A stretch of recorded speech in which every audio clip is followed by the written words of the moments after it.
Good morning everyone. I am Meeta Singh, your science teacher welcomes you in the video of chapter 12, that is electricity and circuits. We read about the electricity and circuits chapter in our live class also. So here I am going to explain you about the points about the electricity and circuits.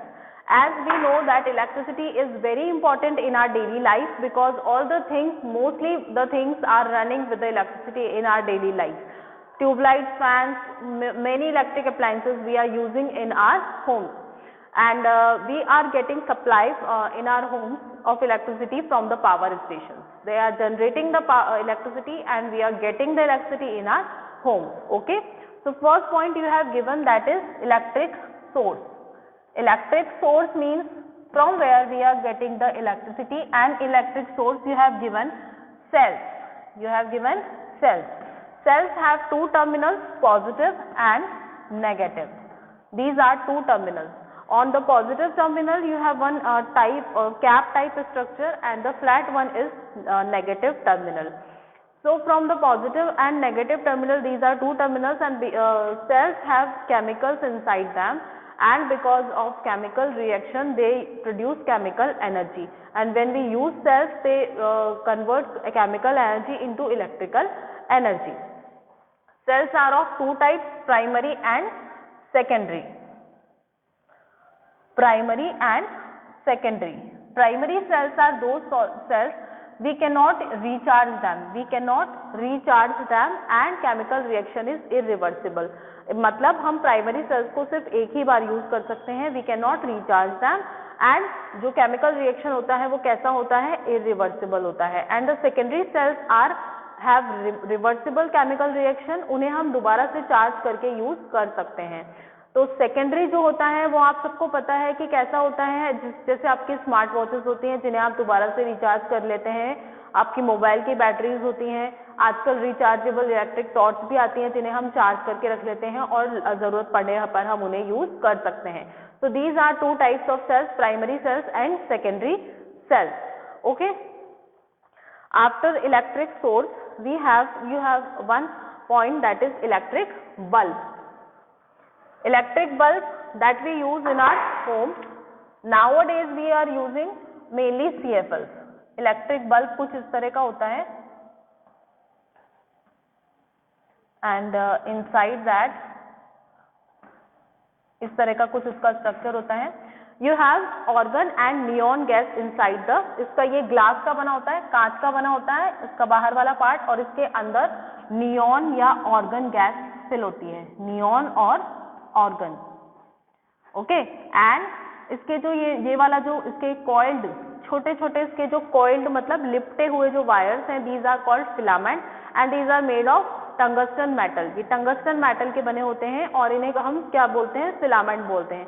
And these are supporting wires, और ये क्या होते हैं, हमारे supporting wires होते हैं. अगर ये फिलामेंट वाला वायर यहाँ से हट जाता है तो this is called fused bulb, और ये बल्ब ग्लो नहीं करता है. अगर ये फिलामेंट वाला पार्ट यहाँ से डिस्कनेक्ट हो जाता है तो ये फ्यूज्ड बल्ब कहलाता है और ये ग्लो नहीं करता है. Okay. So this is all about the electric bulb. After electric bulb, we have conductors and insulators. The topic is conductors and insulators. Conductors are the substances which allow the current to pass through them. Conductors are the substances which allow to flow the current, electric current through them.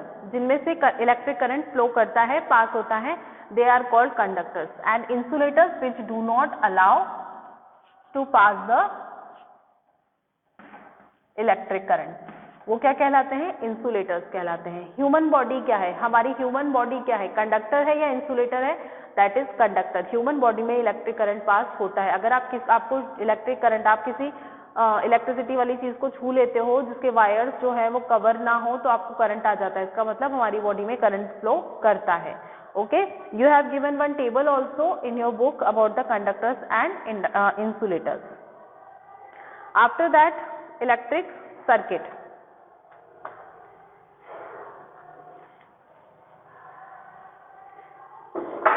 Electric circuit.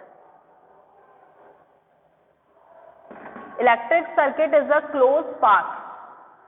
You have to remember this thing that electric circuit is a closed path. एक बंद पूरा एक circuit होता है तभी उसमें electric current flow करेगा. यहाँ पर हम एक इलेक्ट्रिक अप्लायंस ले रहे हैं, that we are taking bulb. क्या ले रहे हैं हम? बल्ब. इसको हम कनेक्ट करेंगे एक स्विच से यहाँ पर, जो हमें ऑन और ऑफ करने के लिए यूज होता है. ठीक है. After that we will connect it from a electric source that is cell. यहाँ पर हम सेल यूज कर रहे हैं. And again we will connect through the wire this.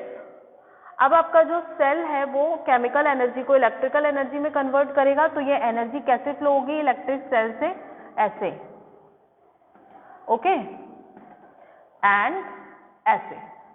जब आप इसको ऑन करेंगे तो ये बल्ब ग्लो करेगा, और जब आप इसको ऑन ऑफ करेंगे तो ये बल्ब ग्लो नहीं करेगा.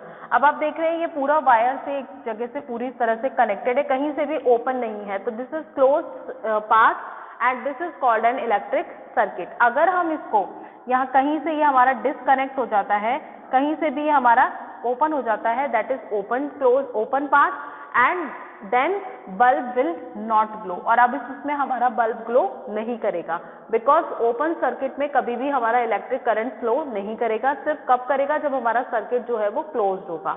Okay. And when we talk about the elements of electric circuit, तो हमारे इलेक्ट्रिक सर्किट के एलिमेंट्स क्या क्या होते हैं? एक इलेक्ट्रिक अप्लायंस होता है, एक की या स्विच होता है, एक इलेक्ट्रिक सोर्स होता है, और कंडक्टर्स होते हैं. कंडक्टर्स मतलब जिससे इलेक्ट्रिसिटी को हम फ्लो करवाते हैं.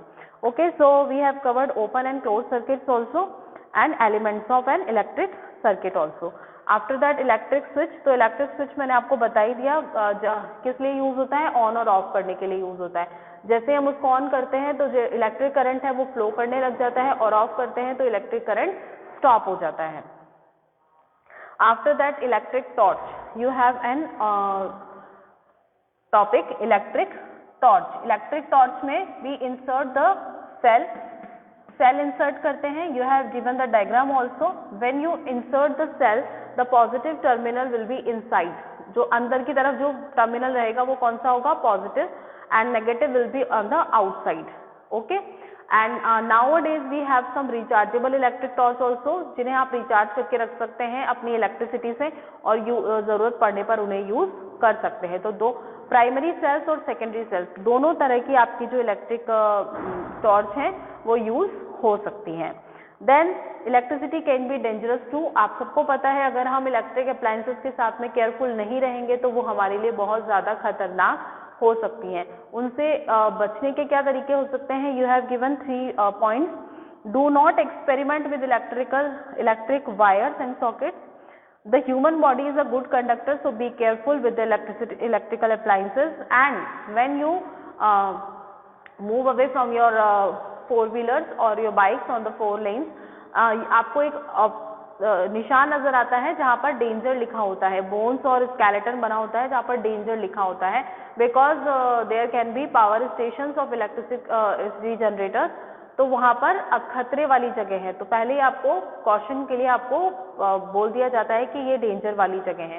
सो we should be careful each and every time with the electrical appliances. Okay.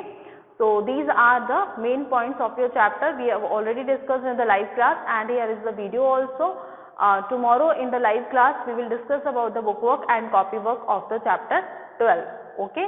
And if you have read the chapter carefully, and if you have any doubt, you can ask me there also in the live class. Okay. And you can post your doubts also. Thank you.